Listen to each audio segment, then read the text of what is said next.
and strong shadow the migration. And they're hungry.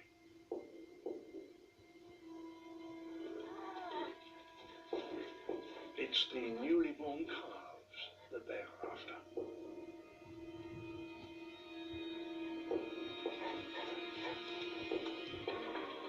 Running directly at the herd is a ploy to generate panic.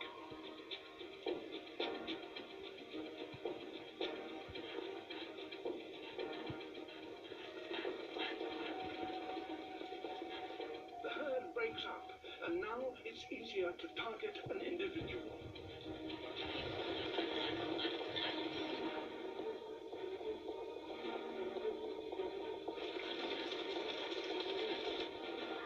In the chaos, a calf is separated from its mother.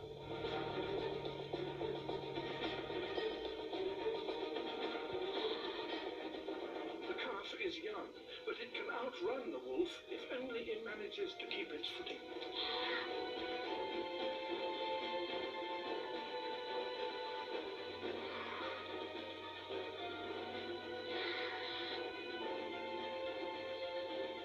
At this stage, the odds are even. Either the caribou will make a mistake, or after a mile, the wolf will give up.